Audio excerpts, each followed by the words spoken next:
Oh, Cory is amazing. He is a gem to work with. He's very open to communication.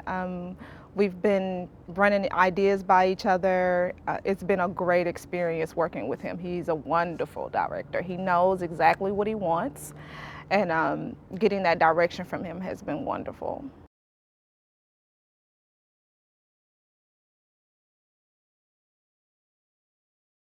Well, early on, I realized quickly that this was his brainchild for a while, and he knew exactly what he wanted to do. So early on in the conversations, it was really just making sure that I understood what he was trying to create and how he wanted the characters to look. My mind immediately went into futuristic looks, and it was just making sure that we were on the same page as far as what he was looking for.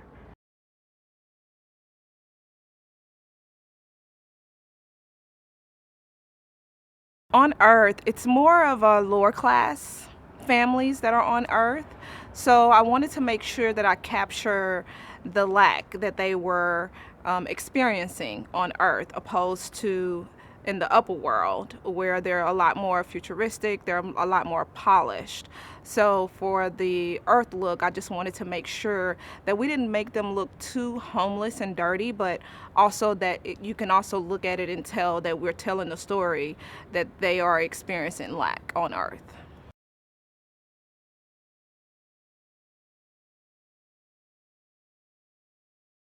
So the people in the upper world are very chic. You can tell that they are benefiting by being in the upper world. They have a more cleaner look about themselves, a lot fresher, futuristic for sure.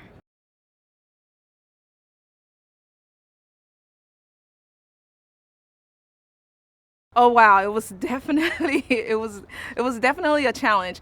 So with the brows, normally when we're blocking out brows, we're blocking out brows to create drag or an illusion. So this time around, blocking out the brows, we had to make the brows look like skin. So it was a lot of work that went into it, for sure, and a lot of testing that went into it as well, just to make sure that we were able to get exactly what Cory was looking for.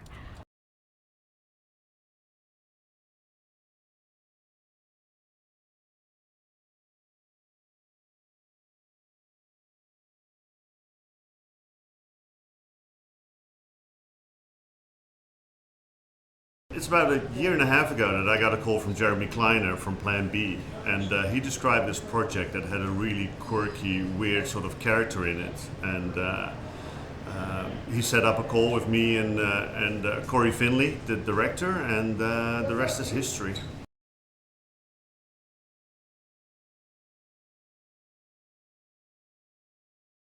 Working with Cory has been a blast. His sensibilities are really quirky and fun, and figuring out how this character that we're adding to this movie is going to look, function, emote has been a spectacular process and really fun.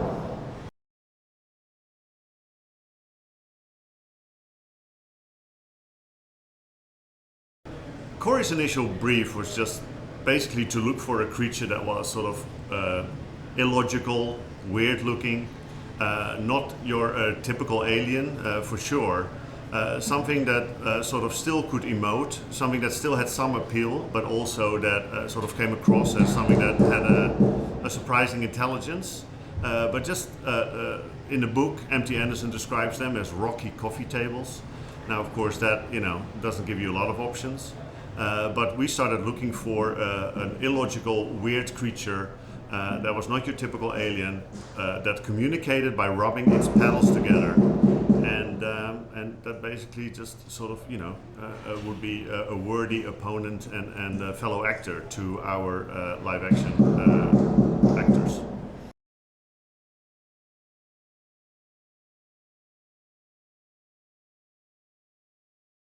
Describing the verb, that's a funny question, because one of the things that sort of in my mind I always try to do before we start on a project like that is like, what is going to set this apart from other stuff that we've done, what is going to make this unique, how are we going to approach this. Very often when we're dealing with CG characters, they are either predators or they always have some strong references to nature, reptilian or mammals.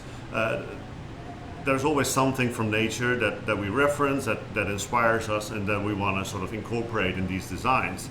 And this time around, one of the things that I wanted to try and do is create this creature that was not something that we hadn't seen before, because that's sort of almost always sort of part of the direction at the beginning, but just something that was really hard to describe. So for me to describe them now in an eloquent or logical way, that would sort of defeat that whole purpose. So I guess you'll have to see them for yourself, but they're some pretty weird and illogical things, just like we set out to design.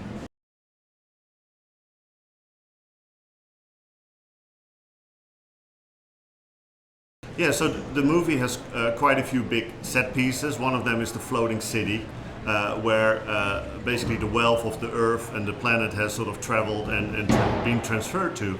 And there's also a moment in the movie where Adam travels to the mothership and joins Shirley there to look at his art that he created and that has been transferred there. Now these pieces are partial locations, actually sort of big chunks locations, but we also have some green screen and blue screen work in there where we do set extensions and we build the world a little bit further out than what we can find here on Earth.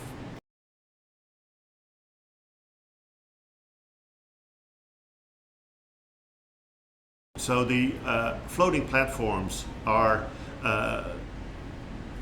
this feature where all the wealth from this planet, from Earth, has been transferred to, and it's this luxurious, sort of lush environment where the rich and the luckier people on this planet have transferred to. And Chloe and Adam take this shuttle up to the floating city. This comes into a docking station, which is a location that we will extend and turn into more of a transport sort of hub. And then there's the floating city itself, which is this big island of obsidian. And this obsidian rock is something that Sue Chen, our art director, came up with. And it sort of became this representation or a symbol for VAF technology. This is not your typical sci-fi movie, and we don't really need to explain how certain things happen. I think it's sufficient to just sort of hint at this, you know, overwhelming technology, this really sophisticated world that these VAF have brought to this planet and disrupted our economies with.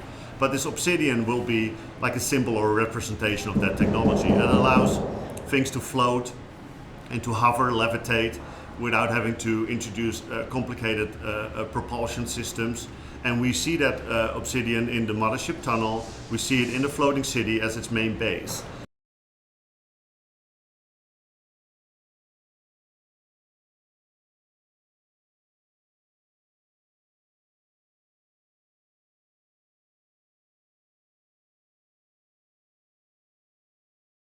I really wanted to capture the mood of the present. And I think what that is like we all spend our days trying to sell ourselves now in one way or another. We're trying to sell ourselves all the time. And yet also at the same time, we feel like the wealthy are floating above us, not even knowing what our lives are like.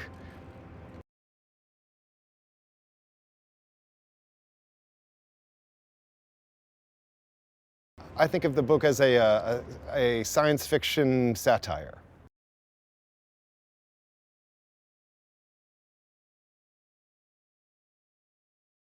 So yeah, this is set in a world where Earth has essentially become like a financial backwater in an alien race's like giant galactic financial empire. So we're just sort of like here to have our resources extracted, and yeah, so everyone is trying to deal with that.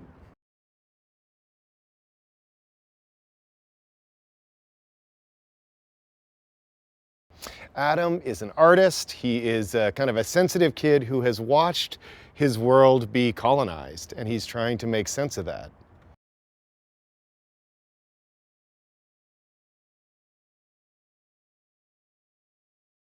Well, the Vav are very interested in making a profit off of Earth. They think that we're very adorable, though. That's not necessarily a good thing.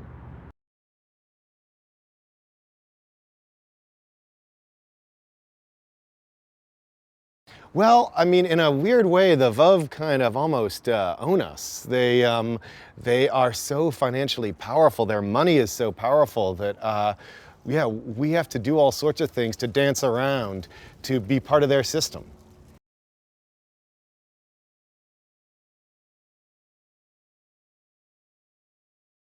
The Veuve are really interested in human romance because they just reproduce through some sort of like weird asexual means. So they're super interested in romance. So they want to watch us fall in love. And so people actually rent themselves in a sense so that the Veuve can watch their relationship develop. But what I really feel like is all of us end up doing this, sort of performing our own lives now. You know, if you think about social media, all of us are sort of curating a life, making a life that's like an artistic object because we want everyone to feel like, we're successful. You know, we love our wife or our husband more than anyone else, that kind of thing. So there is a way in which we all currently are producing a fake life that looks a lot like our real life. And the anxiety of that was one of the things I was really trying to capture.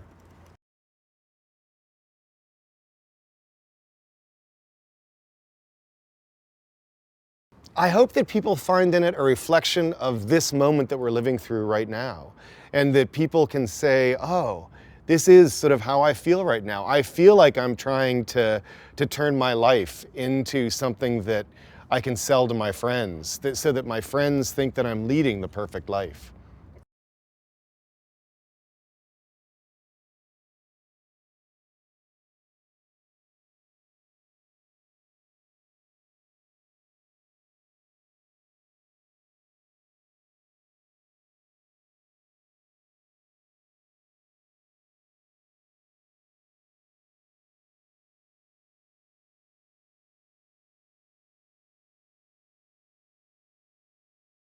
So Landscape with Invisible Hand is the story of a young man coming of age and falling in and out of love in a world that has been taken over by aliens.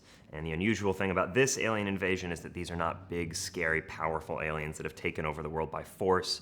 They're kind of weak, funny-looking, annoying bureaucrats that have taken over Earth through their economic power. So it's a story of kind of economic colonization or a free market alien invasion, and the humans trying to hold on to what makes them human in that world.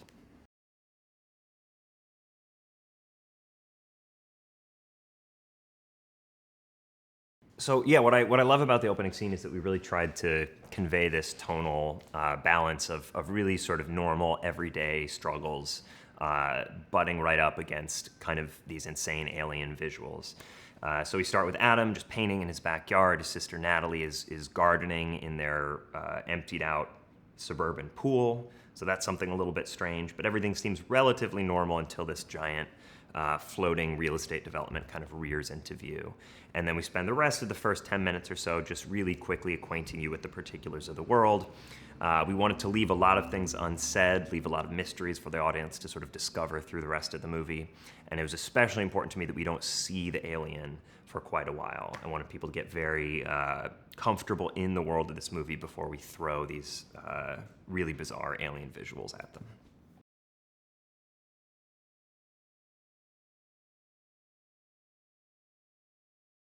Yeah, so Adam is a young artist, primarily a landscape painter, although he also draws portraits and sketches and is kind of discovering his voice as an artist. And he's doing all this while also trying to keep his family afloat in this increasingly economically desperate world, and also trying to pursue this first real love with Chloe, this young woman he meets at his school.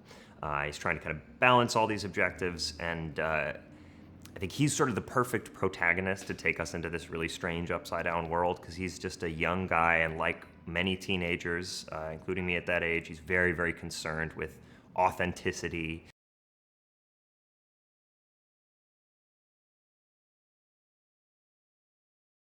So Chloe is a young woman who comes from a family kind of like Adam's that was once very comfortable. They were kind of a middle-class family, and they've taken a very, very sharp nosedive in their fortunes since the Veuve have landed. And because she's kind of suffered a little bit more under this new regime. She's sort of seen how dark the world is more than Adam has yet up to this point. She's a little more battle-hardened. She's a little bit wiser. So I think she genuinely feels some kind of real love toward Adam. They do have a very sort of pure, innocent love story for the first act of the movie. But as time goes on, Chloe has to sort of teach Adam some difficult lessons about balancing what one wants to do and what one needs to do.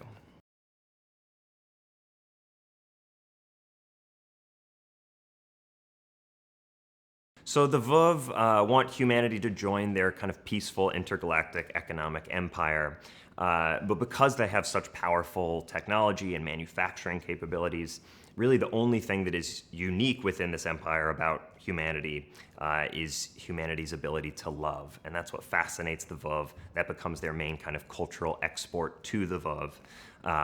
The Veuve are the Veuve reproduce asexually, so they have no concept of human love, of human attachment, and so these things are very exotic and very exciting to them. And the savvy humans on Earth that want to continue to support their families when there are no jobs, when human productivity is rendered irrelevant by Veuve innovations, the only thing that humans can still sell is what makes them human: their love, their compassion, and these other kind of exotic commodities that the Veuve are not used to.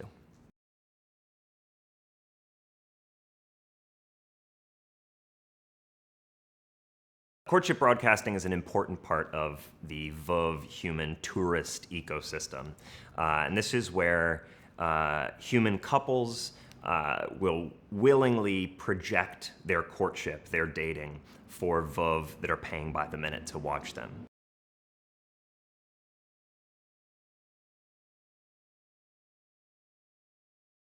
Yeah, I thought what was really radical and interesting about M.T. Anderson's book is the way that it does subvert this, these sort of alien invasion tropes. So rather than the aliens coming in with power and force and being these big scary aliens, this is the story of a purely economic takeover. Aliens that just come in and have very strong industry, very strong productive capacity, and cause Earth to be just sort of a part of their economic empire.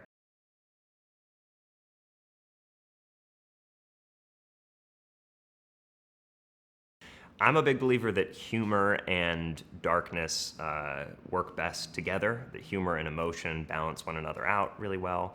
And this was a story that if you treat it one way, it's very, very dark, intense story. It could go maudlin. If you treat it another way, it could go totally bizarre and over the top and kind of farcical.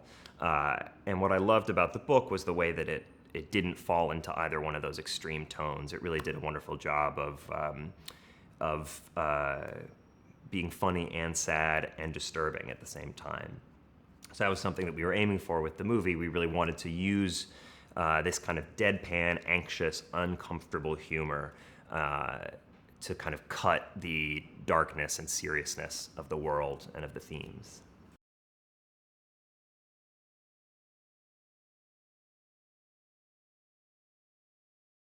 So I'd really wanted to work with Asante ever since seeing him in When They See Us, which was kind of his breakout, Ava DuVernay's limited series. And he just broke my heart. It was so human and so subtle. And I had a meeting with him and talked about this character, talked about the world, and just the way that he was relating to the character and kind of understanding the themes of the movie. It felt like he would just be a perfect collaborator in telling the story. I love his just natural presence. I think he has such a magnetism on screen. And he has this wonderful ability to just, as the character needs to do, to just kind of stand tall in this world where everything is crumbling around him. He has this amazing kind of just sort of personal strength that I think shines through even despite his young age.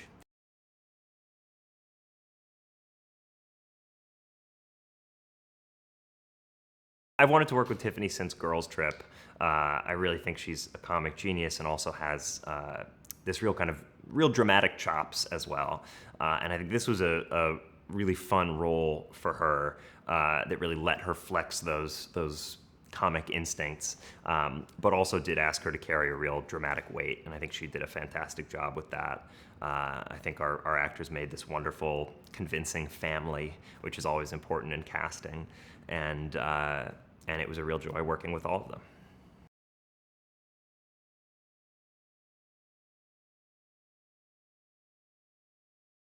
So this movie really came together during the COVID pandemic in what felt like a pretty hopeless time.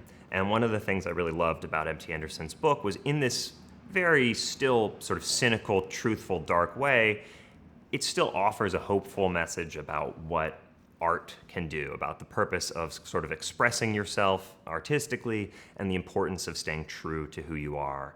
And I thought there was something very oddly hopeful and very sort of beautiful within this very dark, cynical world about the notion that what makes us human fundamentally is something worth defending and worth holding on to in the face of adversity.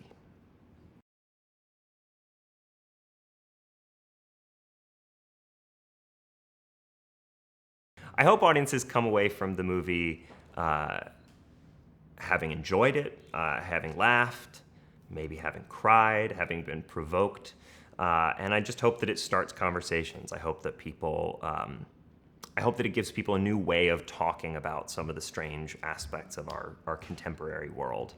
And I hope that it gives people some amount of hope in the ability of our human race to overcome and to hold on to what is central to us.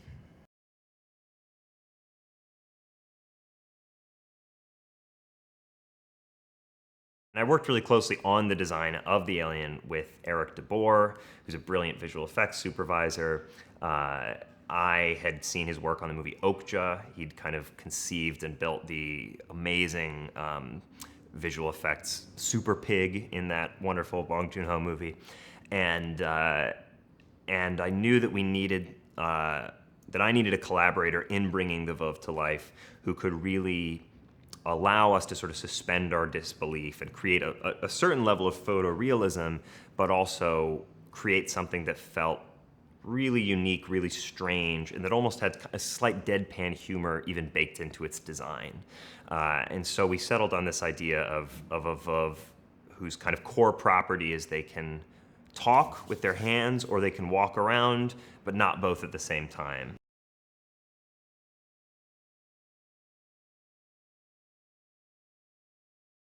So very early on in the process of developing this movie, I brought on Gene Park, who'd been one of my really long-time collaborators.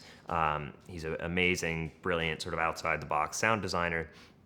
And he and I worked closely on developing a language for the Veuve first. And Eric DeBoer, our visual effects supervisor, told us this was a very unusual, but for this project, very appropriate order in which to do things. He said that usually you create the creature, you make this detailed VFX model, and then the last thing that happens is you come in and animate the roars or whatever sounds it makes. And in this case, they really did need to have a language. These creatures essentially needed dialogue, not just grunts and alien sounds. And it needed to sound really irritating, but in a way that kind of, it was painful to sit and listen to these things, but also kind of fun in a perverse way. And they needed to sound intelligent, but sound nothing at all like any animal on Earth.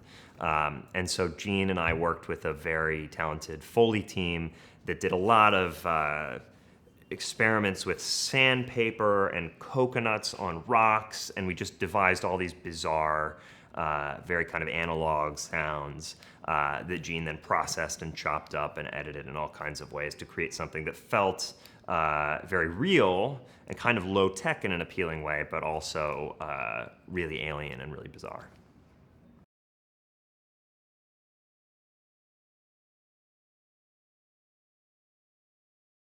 So I worked closely with Lyle Vincent, my longtime collaborator and the cinematographer of the film, to develop a unique look for the movie. The movie is all about kind of humans trying to remain human, trying to hold on to something that is nostalgic, something that is pure in the face of a world that is changing very quickly around them. So we really wanted to move away from some of the kind of visual tropes of science fiction. We did not want this very clean, sort of blank, white, pristine, metallic look that a lot of science fiction movies have. We wanted overall this kind of homey feel to the movie.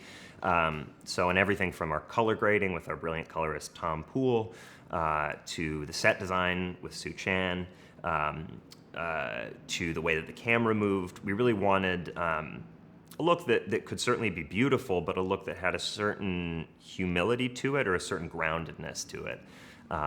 That felt very true to the story and to the kind of themes of the story.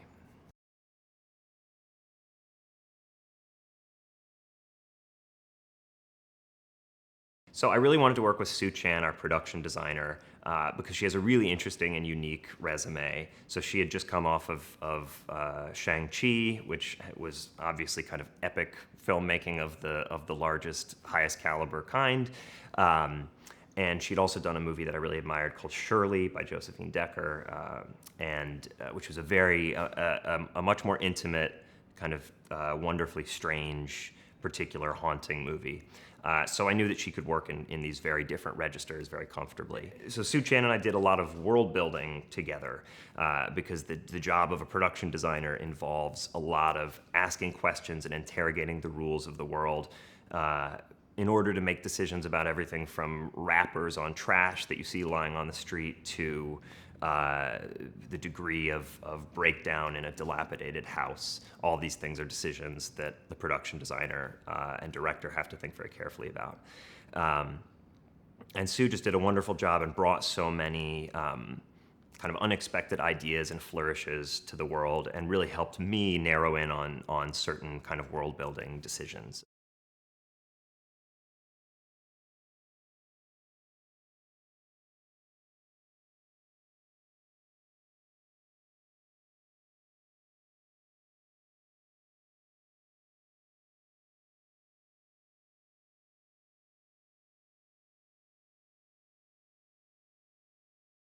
Yeah, the biggest thing about this movie that made me want to jump on board was the sci-fi, honestly. Like, I'm a huge fan of sci-fi movies, except this isn't necessarily one of those where it's in the traditional sense, we're not, we're not coming in blazing at the aliens. We are trying to reason with the aliens through art, So it's an interesting take on it, but I think one that a lot of people would enjoy.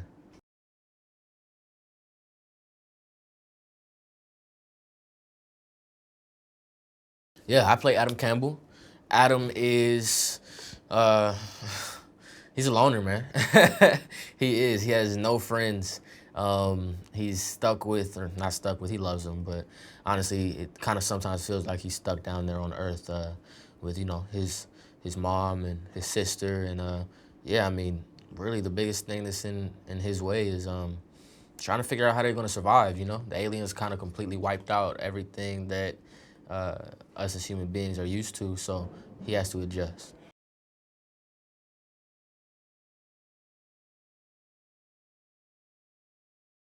Yeah, so we're in 2031.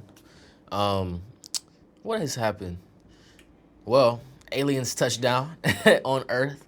Apparently, they had been watching us for 50 plus years before they made themselves known.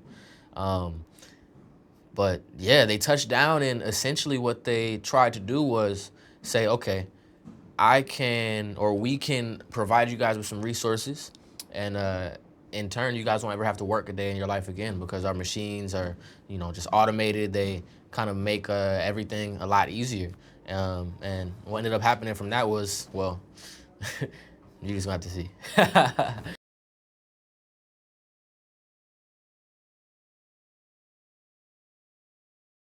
Aliens actually saw how we were destroying our own planet. And we're like, we need to come in and save these guys, which, honestly might happen any day now in real life.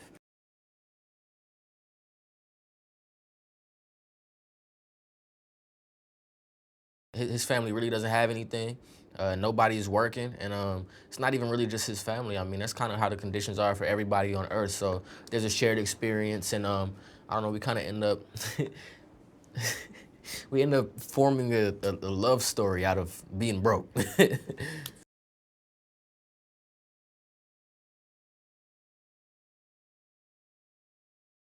Chloe is Adam's classmate. They eventually, become romantic partners. Um, and yeah, they meet at school. Chloe has an idea because she's just as broke as Adam. She was just living under the bridge, and I don't know. I think Adam was being a little thirsty and invited her to come live at at his house with them. So they start filming a relationship. Start forming a relationship around that. And Chloe has the idea to broadcast their relationship to the aliens. Basically, start a TV show about their love, so that they can make money. And they start making bank, but at what cost?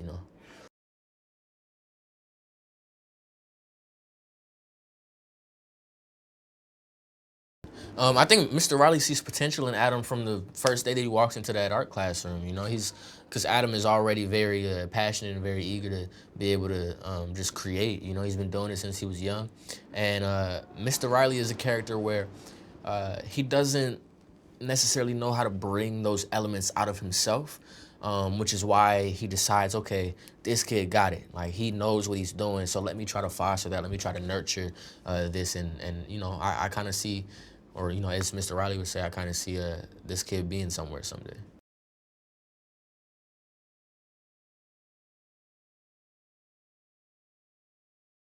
I feel like I'm just quoting right out of the screenplay now, but seriously, we've lost a lot for real. In these past few years, and none of us knew that it would be like this. But I think that we've quickly realized, quicker than it might take a lot of different species to adapt. But we quickly realized we can't just sit in bed all day like we wanted to when the pandemic first started. We kind of got to figure out how to dust off our shoulders and get back in the ring.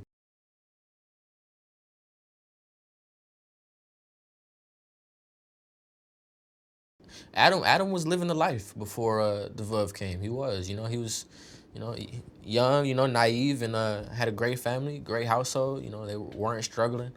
But especially when you're young, something like that is flipped completely on its head. You start to question a lot of things about reality. About what's really real. Especially if things can be snatched just like that.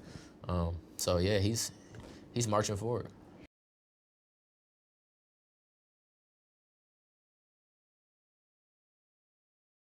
Kylie's hilarious, and she doesn't even know it. She has the funniest little mannerisms, and I always make fun of her for it. But no, she's great. She's great. She's I don't know. We've become good friends throughout this process, and yeah, I mean, honestly, yeah. Hopefully, we get to work on something else one day because she's super cool.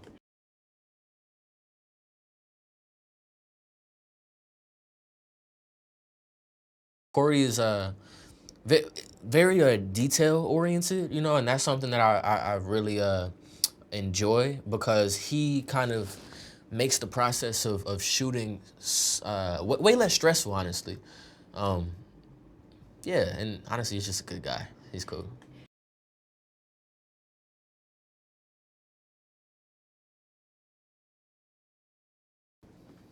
They can expect to be talking about it for a while, because it's I think it feels like one of those movies that like I said, nobody's ever seen anything like this before.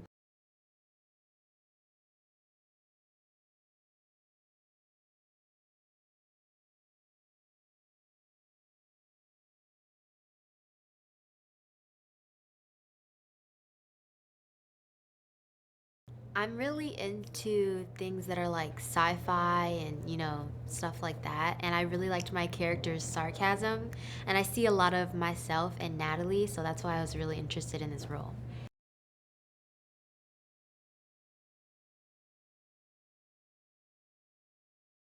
Natalie's very sarcastic, and I think she's over this whole Vuv alien takeover situation. And I mean, if I were her, I would be too.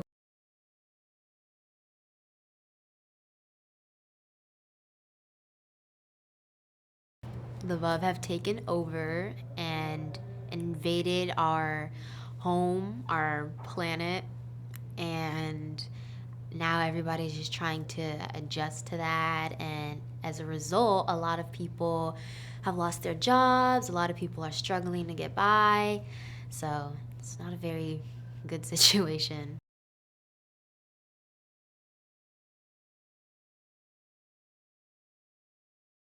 I kind of liked Chloe's character up until, she broke my brother's heart. But I liked her character. I think she was really sweet. And I don't know if Natalie likes her character too much. I think Natalie and Beth always kind of had a bad feeling about her, I feel like. I don't think Natalie likes any of the Marshes, to be honest. Like, I don't think she likes the fact that these random people are living in her home. And I think she's definitely mad at Adam because he's like, yeah, you guys can stay as long as you want. And she's like,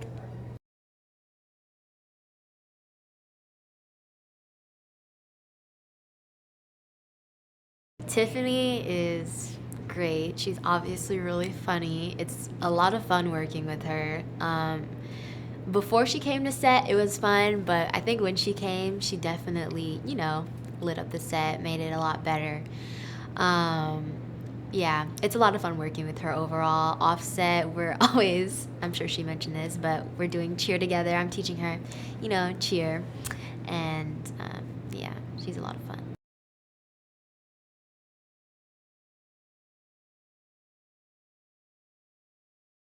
Asante, he definitely feels like a brother to me.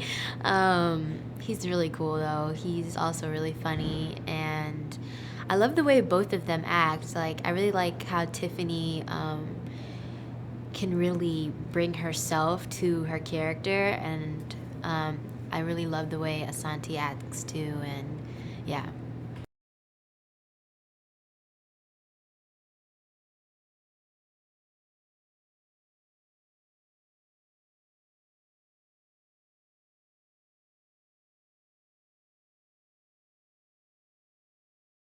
What I love about it is that oftentimes when movies or stories about advanced alien races come in, they're often portrayed as being maybe more enlightened or more. And I think this takes the idea of the VUV. I think are very much sort of a Milton Friedman-esque economic. The market. The markets are always right kind of mentality. And I think they are very the way they see not just the world but all the worlds, all the galaxies, is that that yeah, the markets are always right. It's an extreme version of late stage capitalism in which everything is commodified, and it's just an extension really of taking those ideas that we've seen on this world and applying it to a sort of multi-universe or galaxy, taking it to the extreme.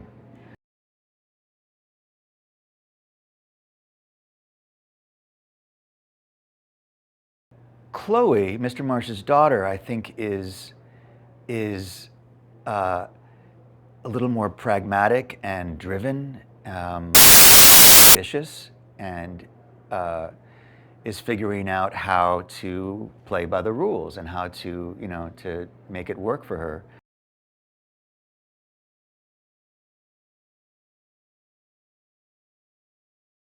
A courtship broadcast is something where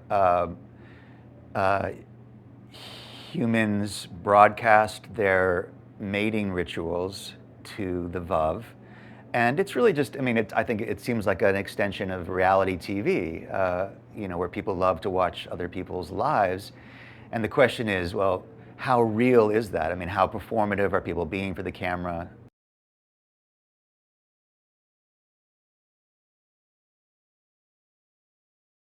Tiffany is a force of nature, and she has this incredible energy on set where she does just the right amount of joking and keeping everyone up and energized, and then as soon as action is called, she's completely focused and in it, and just very alive. And it's an amazing gift, because sometimes I think like, oh, I can either be like joking with the crew, or I can be like just in my waiting for the scene. She seems to be able to do that both. It's something I really admire.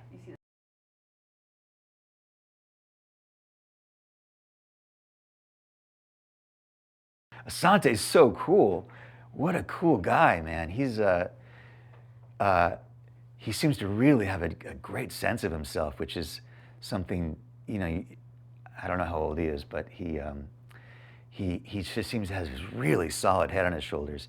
You know, he's always reading, you know, off in our little tent, and but then, you know, playing and joking, but he just seems to really know what like his path. He seems very focused, and just really seems to know who he is. And again, one of those actors where I just feel like he's just so in it and real. And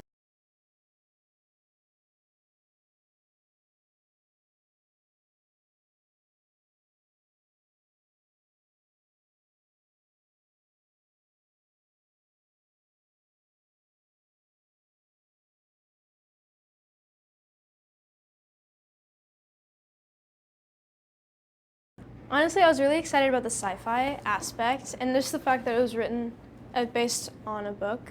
I thought it was really interesting. When I was younger, I went through like a weird, really random like sci-fi romance novel phase, which I thought was like very specific to the script. So it made me, like, something inside me was like, oh my God, like lit up again about it.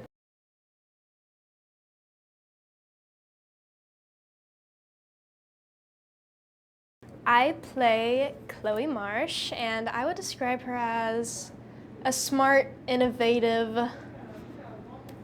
not aggressive, but like a go-getter sort of. I feel like she cares a lot more for her family than she lets on. I feel like her family, they're always all kind of fighting, but she wants the best for them, and I think she will do anything to make sure that her and the people she cares about are good and set in life.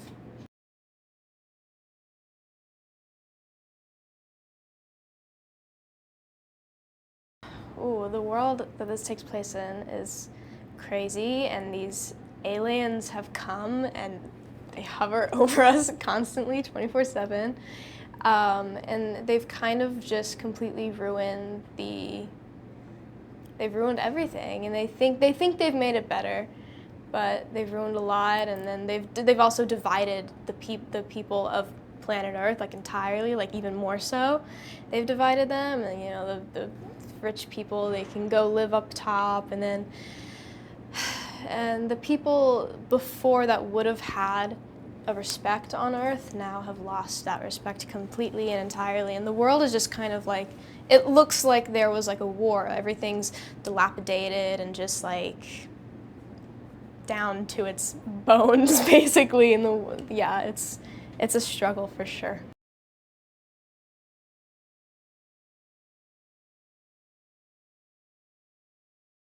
I would describe Adam to be a very sweet, thoughtful, artistic person. I feel like he feels emotions a lot more than Chloe does, which comes into play a little later, which is a little sad, but he feels things a lot. I don't know if that makes sense, but he's very empathetic.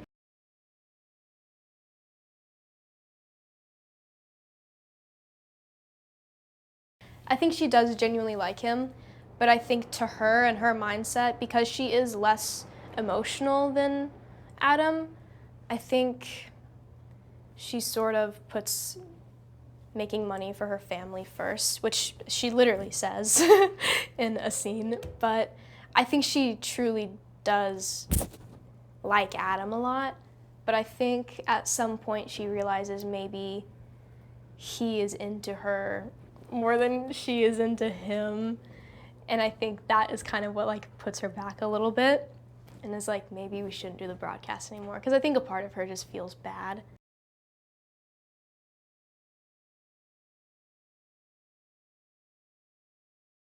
So a courtship broadcast is when two people, they have these, in the movie they have like nodes, and they can either like get things from the VUV or they can broadcast signals to the VUV. So they start basically doing live streams of them like going on cute little dates, like totally like glamorized lifestyle, like pretending the earth isn't like falling apart. And the VUV, it's kind of like a TV show for them. They watch and they get money from it.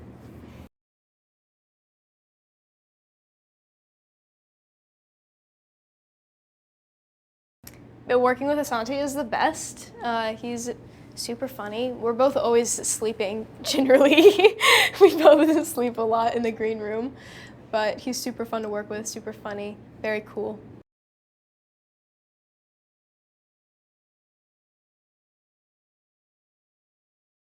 Tiffany's hilarious. I haven't worked with her much. I've only worked with her 2 or 3 days, but she's so funny. Every time she's on set, every single person is just like laughing the whole time.